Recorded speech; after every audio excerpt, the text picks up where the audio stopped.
Hey friends, welcome to a thrift haul video.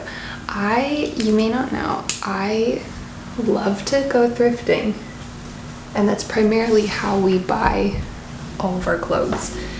But I don't usually share much of that on here because I think with going thrifting, things are found so incrementally that I think sometimes it just feels like sharing it as it happens would be too, like, unmonumental. I don't know.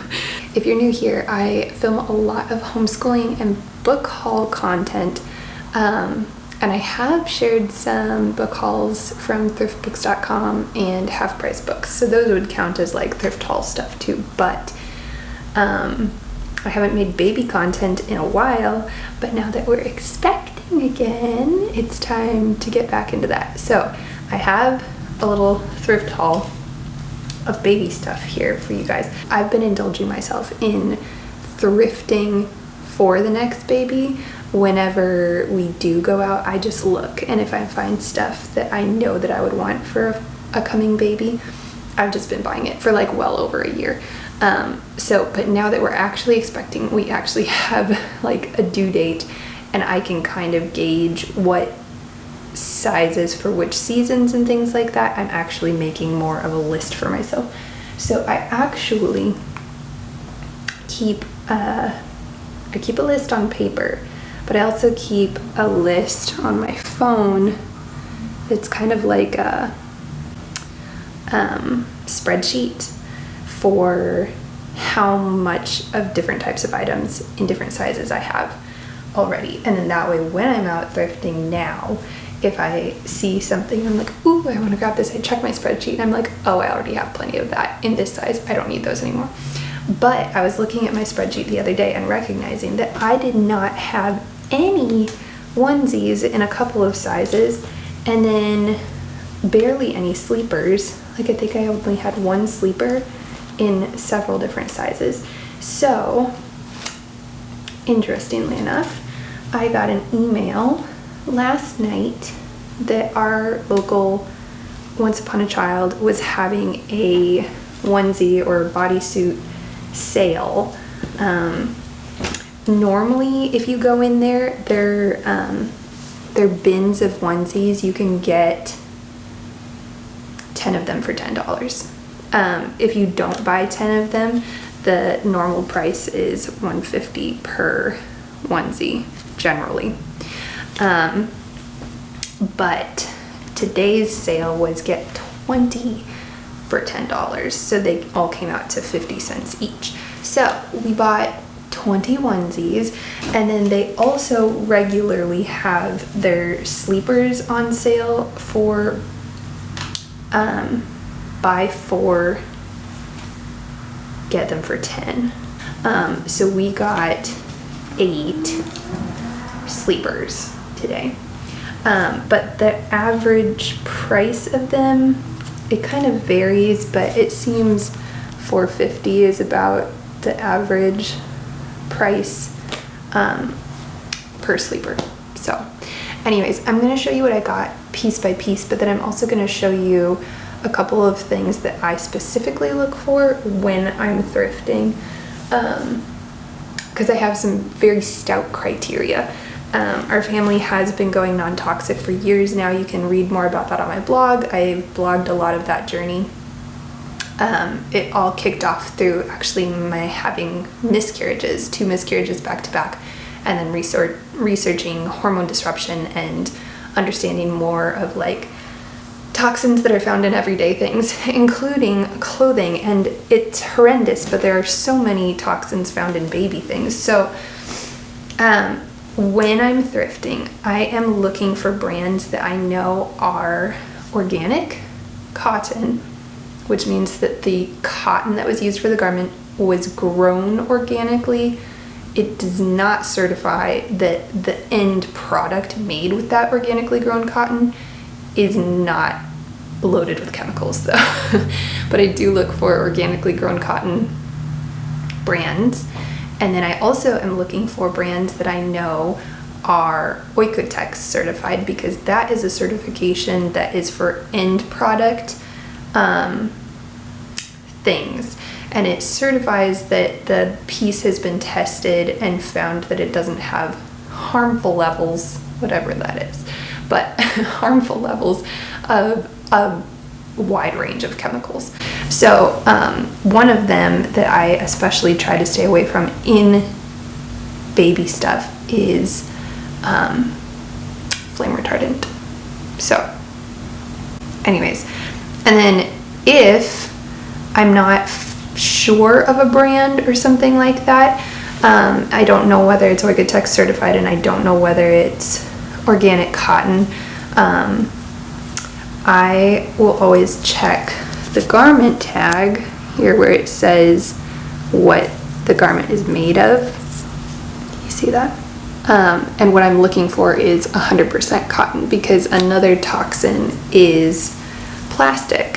One of the most prevalent toxins in our homes is plastic. And so my family has gone as plastic free as we can. You have to keep being consistent about that when acquiring new things. So we don't buy stuff that has fake fibers in it. We buy natural fibers.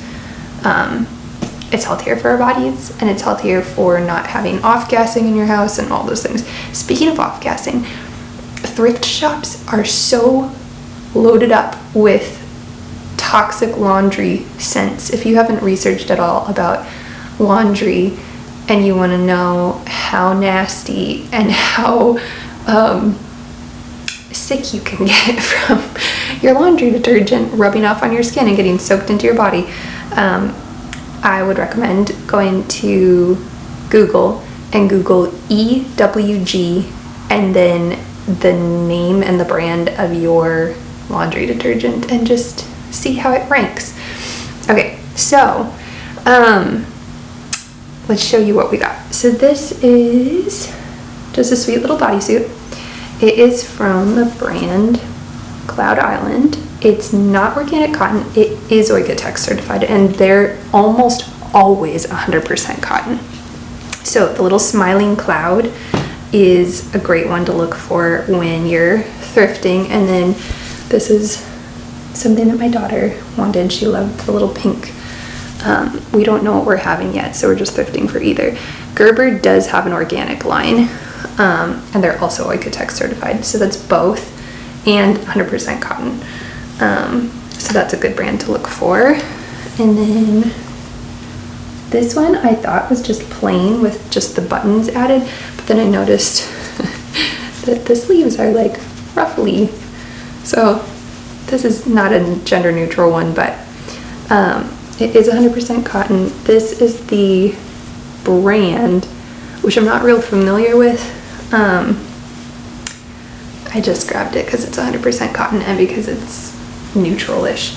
I really stay away from clothes with prints and sayings and graphics and things like that, but you'll see that we have a few exceptions.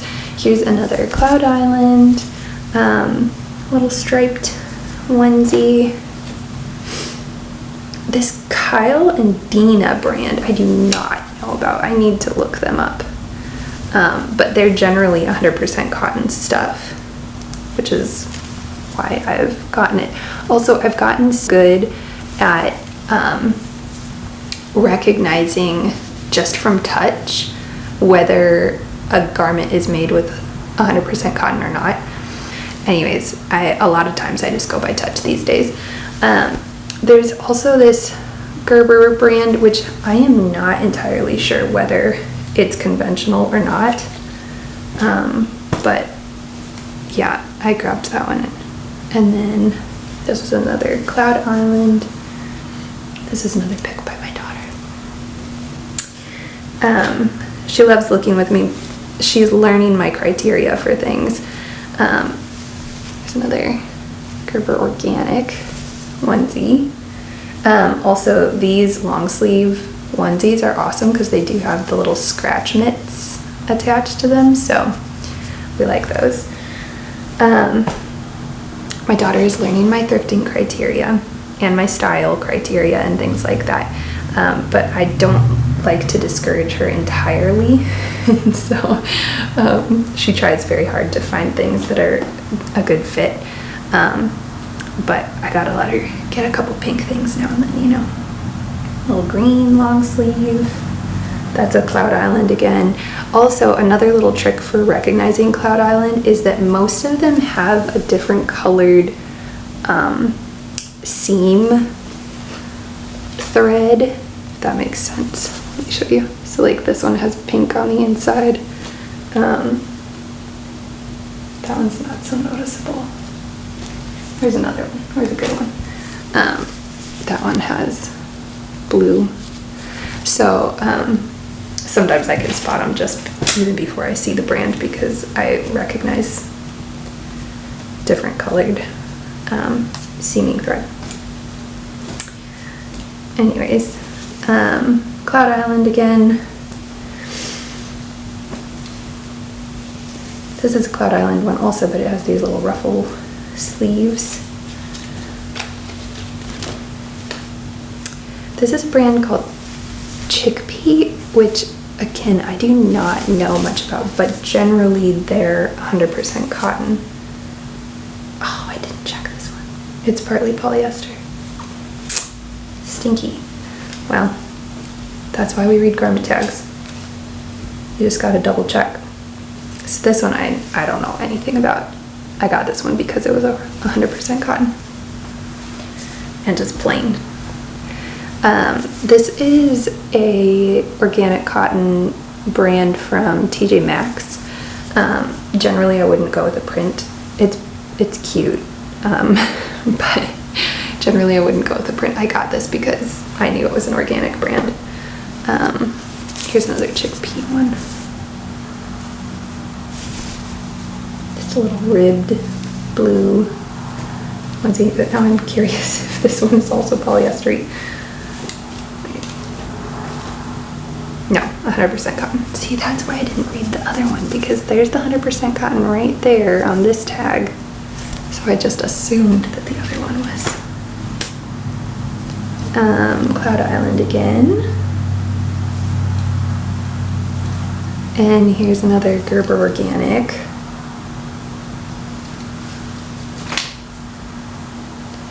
This is another Kyle and Dina. That's just 100% cotton. Now, here's the thing. I know some brands that are 100% conventional cotton.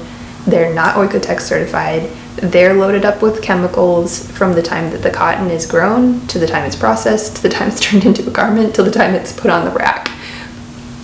So I stay away from those brands, but a lot of these I don't know, and they very well could be exactly like that. Here's a Burt's Bees. That's another organic cotton brand. Last I checked, they weren't Oikotex certified. I don't know if that's changed or not. Okay, and on the Burt's Bees note, here is a little Burt's Bees sleeper. I actually prefer sleepers that don't have feet on them, but the Burt's Bees ones do have the little grippy pads on them, which is nice once your kiddos are walking. Oh, I just spotted a hole in this one. Sometimes I think things like that are missed when they're being sold at the resale shops. You see the little hole? I might return this one actually. We'll see. Okay, and then we've got a whole bunch of Cloud Island. And Cloud Island does have the scratch mitts on their sleepers. These are all zip-up ones. I do enjoy snap-up sleepers, but I don't gravitate toward them, just because it does take so much time. I guess I prefer zip-up sleepers that have like the two-ended zipper where you could zip it up from the bottom just to take the legs out for diaper changes in the middle of the night. That's my preference. So that's just a Cloud Island one again. And then Hannah Anderson is a great brand to keep your eyes open for because they are organic cotton and Oikotex certified, and it says specifically that they don't have flame retardant on them. Their sizing is a little bit different, but I love them because they are footless and they're really nice, like heavyweight cotton, so I feel like they last more through wear and tear. Gerber is pretty thin, Cloud Island is pretty thin. I feel like those wear out the fastest. Burt's Bees wears out, it does wear out pretty quickly also, but Hannah Anderson lasts. So this is like gold. Like honestly, even if I don't really like the colors that I find Hannah Anderson stuff in, it usually feels worth it to grab. And then I think the rest of these are just Cloud Island again, and a little tiny Burt's Bees. This one didn't have any feet, which I was really excited about. So that's another giveaway for Burt's Bees, is they always have these on the back. And one last little Cloud Island one. These ones had like little puffed girly sleeves. So that's what we got today, Once Upon a Child. And yeah, I'll have to show you everything that I have. For the most part, I've been keeping baby clothes / clothes that my kids are growing out of in this dresser here. So I do have like a whole bunch of things in here, but I'm gonna save that for another video. So I'll catch you next time.